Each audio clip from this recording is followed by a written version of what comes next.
I'm really excited about today's CX Exchange Success Hour session. It's how to crush your interview inside a hiring manager's mind. And this came from a conversation between Effie Mansdorf and myself, where she has been a hiring manager for a number of years now. And she said, Jan, if I could just share this with the world, I just wish that no one made these mistakes ever again. I really want to help people with this. And I said, Effie, guess what? Guess what? We can do that. Let's share that over in Success Hour. So Effie, excited to have you here. I've known you for several years, way back from pandemic days when we were on Gain, Grow, Retain in the community together. So it's great to still be connected with you. I have immense respect for Effie. Effie, why don't you introduce yourself? Thank you, Jan. Likewise, I have immense respect for Jan. And Jan and I collaborated, and she hired one of the people that I recommended. So that's one of the things that we're going to go over today is network. So my name is Effie Mansdorf. I'm VP of Customer Success at a cybersecurity company called Adaptive Shield. And like Jan's mentioned, I've been in leadership role for many, many years, have gone through probably thousands of resumes, did hundreds of interviews in one way or another. And over the years, I've seen many, many patterns, and I've seen also good things and a lot of mistakes that could have been prevented by a lot of candidates. And as a result, they don't move on. So I am really super excited to do this session and really help anyone out who is not only looking for a job right now, but prepare you for the future. We're all going to be somewhere at some point. So I'm hoping that I could give you the tools to prepare yourself. And I should just mention that she's also inspired. We have a couple more sessions that'll be coming up. We'll have one on resilience of change, another around support and how it has been changing. And then we'll do another session about hiring managers more specifically, although we'll talk about that a little bit today, where hiring managers will compare their different processes and systems and the whys behind it. And then we'll have also a session that will be people who got the job, so that perspective and some of their insights. So there's a lot of things coming up. Not all of it is up on the calendar, but if you subscribe to Luma, lu.ma/CX Exchange, you'll get all the updates. So let me go ahead and share the screen. And all right, so let's dig in if I can only find how to press the button. All right. And so first we wanted to just talk about, because there have been a number of changes as there are so many candidates, sort of out, for a role. And I know that anybody who's looking is familiar, and also on the hiring side, what happens is, like say with LinkedIn and different ways, like there'll just be like 1,000 customers within, 1,000 applicants within a few days, right? And so it's very hard to make your way through that. The other thing is LinkedIn can sometimes make it so easy to just click and apply that you have all kinds of folks applying who haven't necessarily thought through if they're actually right for that role. And so then it becomes, the recruiter and the hiring manager's responsibility to sort through, right? To sort through people maybe who, no offense to yoga instructors, but maybe haven't necessarily worked in tech before and are applying for like senior enterprise role or something where it's like, this is not a match, right?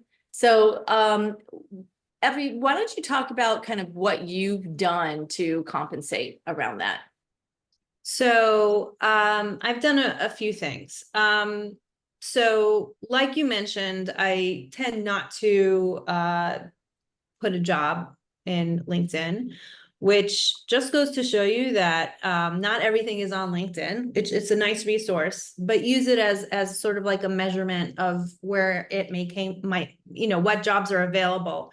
My most useful resources are our website. I know if a candidate actually came to our website and was like researching around, it's a little bit more of a qualified role than someone like random from LinkedIn. I depend heavily on referrals. We're all in a CS network. A lot of times I'll ask a peer who maybe I'm in some sort of group with them, or, I know that they do something similar. Do you have any leads? This is what I'm looking for. And of course, word of mouth as well. Just again, networking is very important. And I am fortunate enough that, the companies that I've been with do support and have a budget for recruiters. They tend to be a lot more personal, and they work as an advocate for me, and they have a lot more resources and are able to pinpoint. So they work as sort of like the first filtration of a type of candidate I'm looking for, and then they'll bring it to me. Another thing which I do is sometimes I'll go into LinkedIn and proactively look for certain individuals that I see are commenting, I see that they work somewhere, and I'll proactively reach out to them from time to time and say, hey, I'm so-and-so, I have an open position, are you interested? So those are the types of ways that I find candidates. So tell me a little bit more about that, Effie. So then basically part of what you are sorting on is what? Like if they're actually have a background in the same industry as you, or if they don't have that background, if they're at least focusing and showing that they're actively engaged and interested in that industry. Is that a good way of putting it? Absolutely. And it really depends on the type of role and, if it's senior, if it's junior, if it's, whatever it is. But my particular situation that I'm in right now, I'm in cybersecurity. And in this particular industry, experience is very important. Unlike some other industries, like, you may work for an HR tool one day and a traffic management tool another day. And you don't have to have necessarily industry experience. In cyber, you do. And there are ways to, like mentioned here, one of the bullet points, if anyone is interested in going into a very industry specific role, you don't necessarily have to start out as a CSM. And this is true for anyone who wants to start out as a CSM. Look for other sort of junior roles that you could transition into, like any sort of SDR, support role, a customer support, something like that usually has on the job training, and have CS like qualities that you can develop that a lot of recruiters do look for eventually. So when I'm proactively looking, I am looking for industry experience, but I'm also looking at where have they worked out before? What kind of stints did they have? And I do look at LinkedIn. I look at LinkedIn activity. Are they promoting their own company? Are they promoting CS? Are they quiet? Just the other day, I got actually a resume from a recruiter, and this individual had no LinkedIn history at all, not one post at all. And it's a little weird this day and age. I want someone who's involved and out there. So it's just that, it's going to come up soon that it's a race. I have 30 other applications that do have a LinkedIn history, a very vibrant and useful one and a nice one. When I get one candidate that has nothing, well, it's very easy to disqualify them off the bat. And is that in part because you feel like through their LinkedIn post, you're sort of getting to know them in a way? You can sort of feel like, okay, this is someone I feel more comfortable with. Is that the difference, or? Absolutely. It could be that they have very interesting insights. Let's start off with LinkedIn as a professional social media platform, right? I'm not looking to see pictures of their latest vacation in the Bahamas. I'm looking to see their insights, into either their industry or CS in general. So it shows an amount of enthusiasm for the role. It shows interest and sort of participation. You don't have to have such a vibrant, you don't have to have like a million comments, but some sort of LinkedIn, some sort of present that gives me a little bit of an idea of how enthusiastic are you for the company that you work for. You may have 0 CS posts, but you post a lot for the company that you work for, and that's good, because that shows enthusiasm for your own product and the need to promote it as well. And that's also something good. So some sort of activity is very important. Engagement, just whether, even if like, do comments count? Absolutely. Comments count very much. Yeah. Okay. So you don't have to be proactive, but just have some sort of comments. And what kind of comments? Like, I agree, I disagree. These are all little extra boosters that could work in your favor. It can never be a negative. It can only be a positive. got it. Okay.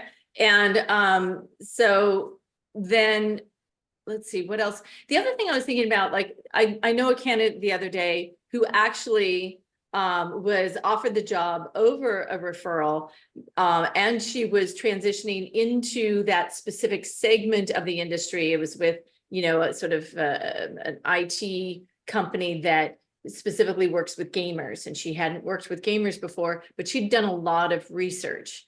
And so when she showed up to those interviews, it showed that she was able to sort of make that bridge.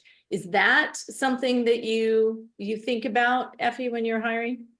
I do, absolutely. One of the questions I'll ask is just sort of like industry general questions. In my particular example, I'm in cybersecurity. I might ask just general questions of, do you know anything about the latest breach? Can you talk to me about that? Just like the example of the woman you just gave, like just having just general experience and knowledge about what's going on related to that industry, again, is just another point that you could add on in this competition called getting a job. So it always helps. Got it. Okay. And then, so the next, we're going to kind of go through some of the interview kind of questions and that sort of thing. Any thoughts or questions before we move into, while we're still in sort of the application process? Any? I think someone did have a question, Trevor. Yeah. Mm-hmm. Yeah, as someone who's been through multiple job hunts due to layoffs and stuff for the past couple of years, I have a few. The ones that, to not take up too much time, is one, in terms of not posting on LinkedIn. I've heard that a lot. And so one of the ways that I try to find and source jobs is through like advanced Boolean searching and whatnot. But even that can be difficult because each of the URLs can be super unique. So there's people who aggregate, like even people in our community try to do that and putting, things like, I think some of them are in this chat right now. Is there one way you might recommend? And that's the first question. The second question is, how do you propose those of us who had the difficulty of transparency for metrics or relaying our experience or come from non-traditional backgrounds to get over it? Like, for example, my interview this morning, the hiring manager asked me, how were you measured as a CS person in your last role? My company was unique. We didn't have data structures. We didn't have transparency into how it's measured. So I couldn't really answer that in a super effective way. I basically had to just talk about sentiment and like customer, satisfaction, but that doesn't always mean something. So kind of open-ended stuff there. But Trevor, yeah. did you say that your company didn't have data, and so that you then worked out these other ways to try and Yes. measure? Okay. All right. Yes. Yeah. Because I don't think any manager is going to fault you for something that the company You'd be surprised. have. Well, yes, but I think it's more about how are you resourceful about trying to create that, right? So that if the company, it doesn't have data, because there are actually more companies that don't, then what are you doing to try and adjust for that? I would say. Right. Yeah. We have a couple more questions. Effie, anything else you wanted to add to that? Yeah, I personally, I told this to Jen actually when we were prepping, I don't ask about metrics because it's irrelevant to me what metrics CSM was previously You are you unique. know, evaluated on, because there's no way for me to know if these metrics are true. And also there's so many things that depend on these metrics, their environment, the tool, the whatever. So, but if you do have a situation that you do have a hiring manager who is asking, what's your NRR, what's your logo retention, what kind of metrics, you can be transparent, like Jan said, and say, that's not something that was measured. However, let me give you of some examples that I've had something that is as close as possible to it. So you can bring up some sort of customer satisfaction or any sort of other thing like that. I'm a big advocate for, as you're moving along, logging on your accomplishments, and that's something that also that we're going to bring up soon. But be prepared, bring up all the great things that you've done, and don't be shy to answer that question with another question. How are you measured on? What kind of examples? Well, given that my company didn't measure that, can I give you any other examples that could highlight my strengths here? Yeah. Okay. And any small bits on sourcing? Like I said, I do different methods, but So we have a couple more questions. So let's just, we have only 3 minutes before we go to breakouts. So Kathy Ramanya. Kathy was first. Yeah.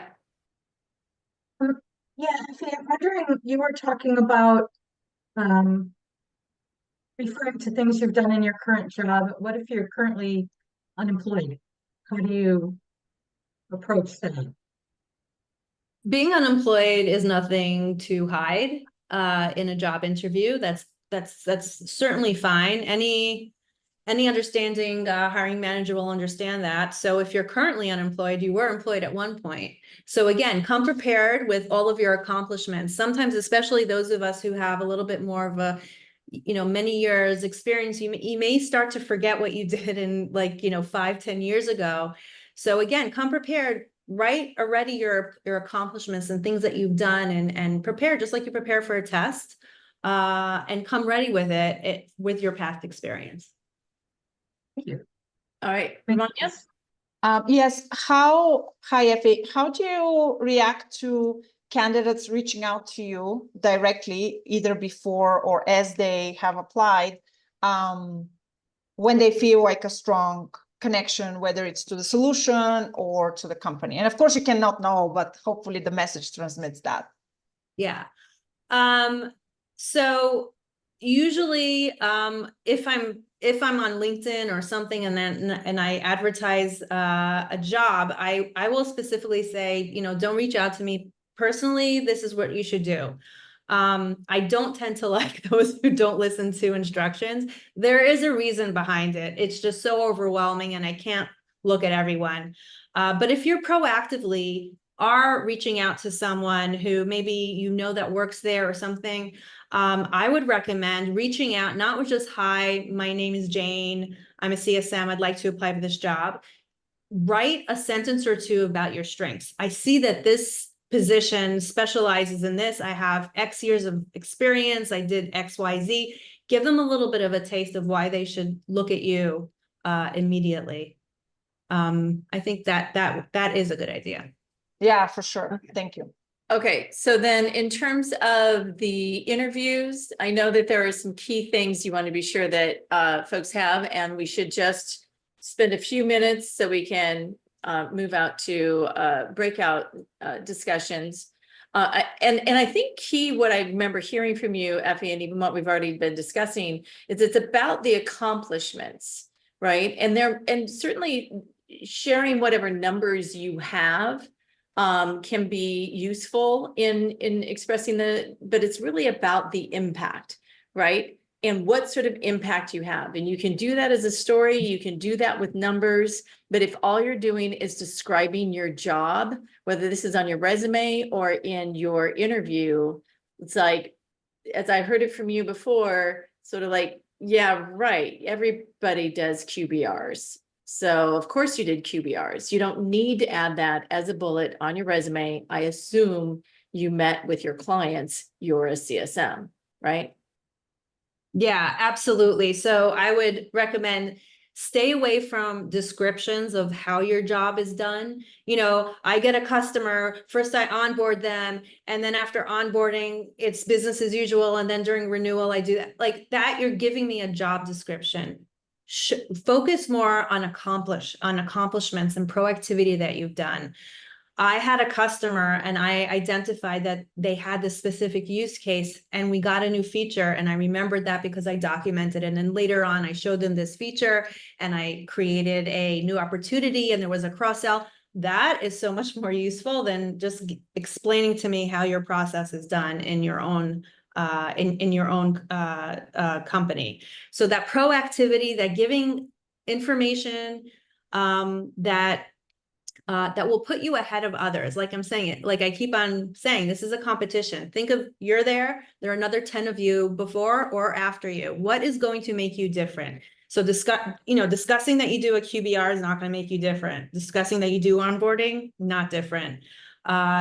So be prepared, come with your accomplishments, things that the recruiter is going to say, wow, I need this person on my team.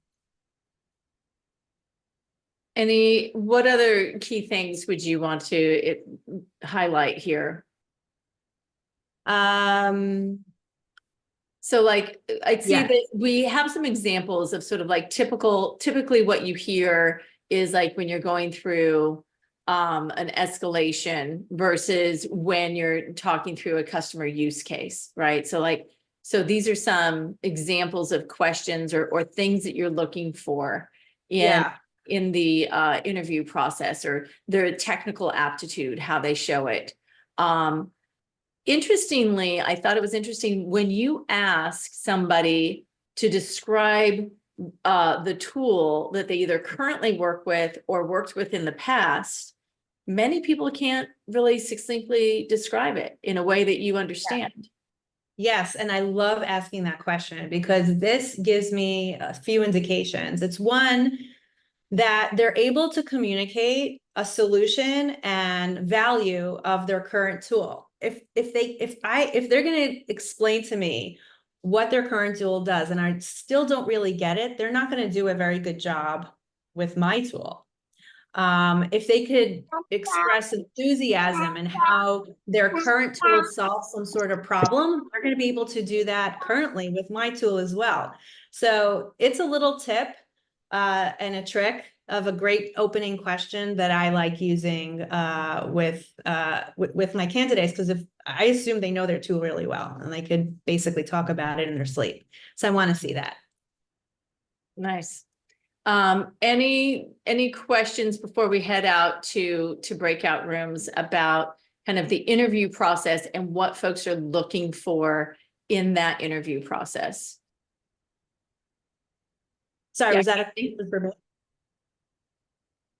Kathy? Yeah. Oh, hi. I was wondering, Effie, you'd mentioned earlier about the top things not to do in an interview. Are we going to get to that? Because I'm excited about that part. Yeah, that's this right here. What we're talking about. I could do like a really quick one. Top 10 things not to do in an interview. Come prepared with this, just from a physical point of view. Make sure your Zoom is working. Make sure that you're not looking at another, screen, because I see that a lot because there's a double screen and they're not looking. Make sure you're not like this. Those kind of like small things. I know it seems very obvious, but I've seen a lot of it. Try your hardest not to cancel, and certainly don't cancel multiple times. Again, this is a race. If you're canceling your interview and you need to move it up a week, that means that there's 5 that are going to take your place. And now instead of being second place, you're now 6th place. So do your hardest not to cancel, because that's just how it is. Again, explain, highlight your proactive things. In CS, try to stay away from, I had an unhappy customer. I brought in all these people, these support people and the TAM and the salesperson, and then I made them happy. That's a horrible example. That just shows that you can coordinate people and that you have unhappy customers. again, try to come with a list that you have prior of why you are the best candidate ever. Trevor? Can you just reiterate that point that you said about, showing the use case of like your current tool and everything again? Like, I think I know what you're talking about, but I kind of want to hear it again. Like, is that something you just come out and say, like elevator pitch style, like someone's writing in the comments here? Like what do you suggest on that? Especially if you're coming from, trying to transition or, Right. untraditional background, whatever. So it doesn't matter what your background is and what you're doing. If they're asking you out, what does your current tool do? That's great. But if not, when they ask you to give a little bit of a background, I would say I come, my previous company was a company that solved customers' problems of having to, I'm just going to give it an example, like the one here, solved a problem of having to create reports on a daily basis. It took a lot of time and effort. Our tool solved that by, automating reporting systems. That is a really great example, as opposed to saying, I come from a company that produces reports. So you can see the difference there, right? The latter example, you just gave me a description. The first example showed me what value and the advantages that your tool gives. So again, these are a little bit of, if I see that, So like problem and what your solution is, what pain point you're solving. Mm-hmm. Yeah. Then I know that they'll be able to do the same, at the current company. Yeah. And so then I think too, what we're talking about is just that when whether you have something that is a technical tool or not, you can not only talk about what the problem is, what you solved, but then also when you apply what you did in that role, in sort of a customer success fashion. So if you're coming from a background that isn't customer success, how did you do things that basically translate to customer success? And I've seen some great examples, whether it's, teachers or, other folks who are not necessarily coming from tech, be able to translate who their customers were and what they were doing, right? So you don't necessarily have to come from tech or come from CS, but you do need to show that you understand how it translates and that you can succinctly ideate on what the problem and solution is. And what that does, though, is it translates not only that you understand the past, but that you can translate what it is in the future. They're looking for how you might be able to describe the company that you go to work for and how you might then present yourself to your clients, right? And how you might, and they're also imagining how it might be to work with you. And all of that is in that interview. So then wait, really quick, Yep. Jan, there was Yeah. a question, Trisha had a question What's that? in the chat that I thought was relevant. Effie, what's your take on cover letters? These are so controversial. Are they useless or useful? Useless. I mean, given how easy it is these days to get such a huge amount of resumes, and you have to go through them really, really fast, they're completely useless. Some organizations require it. I'll even go even farther than that.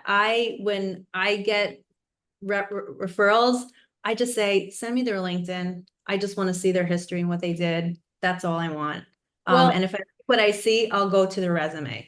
What I'll say is that if you have a story that you want to relate specifically to that company and that opportunity that can express something that isn't expressed in your resume or in your LinkedIn that will help you get a foot in the door, then it's worthwhile. But if all you're doing is a perfunctory thing, maybe ChatGPT spit something out for you, yeah, I don't want to read that either. Okay, so now we're going to go to breakout rooms.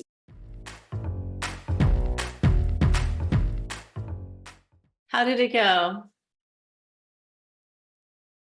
Any interesting insights? Oh, Debbie, you're on mute. Oh, yeah, I know. I'm saying interesting people. Yeah. Oh, good. That's nice. I'm thinking we had some different opinions of doing a little bit more research. Like if you were first contact with somebody in the company, And I'll be like, hey, do you know this person? If I reached out to you to maybe, and you do, then, and you knew them, like, I don't want to say personally, but you've been in contact with them, is maybe to reach out on somebody's behalf. Mm-hmm. Yeah. So that, like, that's what I was suggesting, because I know like Cynthia's done that for me. Like I've done that for a bunch of other people. And I was just kind of getting the point across that everybody's willing to help. Like if they don't really know, they'll just say it. Yeah. But anywhere when you're applying for jobs and you can get your name out there, why not? Yeah, absolutely. Yeah, I think it can, we can all help each other in that respect. Mhm. Yeah, great. Any other insights discussed in the breakout rooms?